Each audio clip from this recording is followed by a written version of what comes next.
Hey there, this is session 2 of What is New Covenant Theology. Last time we covered the first point that there's one plan of God centered in Jesus Christ, and the second point of the essentials of New Covenant Theology are that the Old Testament must be interpreted and applied in light of the New Testament. In other words, the answers are in the back. I want to show you that Jesus himself teaches that from the Gospel of Luke, chapter 24, famous passage, rightfully so. Jesus says this in Luke 24:25, "O foolish ones, and slow of heart to believe all that the prophets have spoken. Was it not necessary that the Christ should suffer these things and enter into his glory? And beginning with Moses and all the prophets, he interpreted to them in all the scriptures the things concerning himself." He's saying it was all pointing to me, and for you to miss that is to be foolish and slow of heart. Then a little bit later in the same chapter, Jesus reiterates the same thing. "These are my words that I've spoken to you while I was still with you, that everything written about me and the law of Moses and the prophets and the Psalms must be fulfilled." And then he opened their minds to understand the scriptures and said to them, "Thus it is written that the Messiah, the Christ, should suffer and on the third day rise from the dead, and that repentance and forgiveness of sins should be proclaimed in his name to all nations, beginning from Jerusalem." Jesus says something very similar in the Gospel of John, chapter 5, verse 39.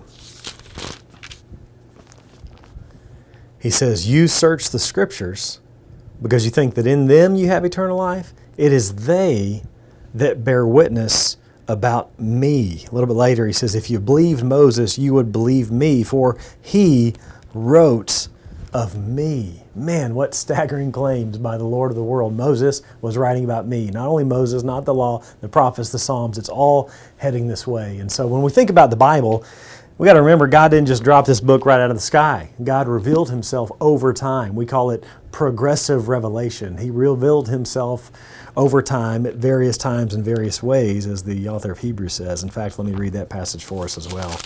Hebrews chapter 1, verse 1 says this, "Long ago, at many times and in many ways, God spoke to our fathers by the prophets, but in these last days he's spoken to us by his Son, whom he appointed the heir of all things." So God has revealed himself over time. All the promises of God find their yes in Christ Jesus, 2 Corinthians chapter 1, verse 20. It's all headed to him. And so we need to read all the previous revelation that God has revealed himself. We need to read it in light of Christ, in light of his apostles, in light of the whole New Testament, in light of the New Covenants. One more passage just for you to consider is the Transfiguration. Let me go to Matthew's version in chapter 17. Got a fascinating story here. In many ways, you probably remember Peter's there. Peter likes it. "Lord, it's good that we're here." If you wish, I'll make 3 tents here, one for you, one for Moses, one for Elijah. He was still speaking when, behold, a bright cloud overshadowed them, and a voice from the cloud said, "This is my beloved Son." Language probably alluding to Psalm 2. Maybe Genesis 22, probably Isaiah 42 as well. "This is my beloved Son, with whom I'm well pleased. Listen to him." Language that probably comes from Deuteronomy 18:15, where Moses is speaking of this prophet who'll become, who's like me, and it's to him you will listen. Verse 6, Matthew 17, "When the disciples heard this, they fell on their faces and were terrified. But Jesus came and touched them, saying, 'Rise and have no fear.' And when they lifted up their eyes, they saw no one but Jesus only."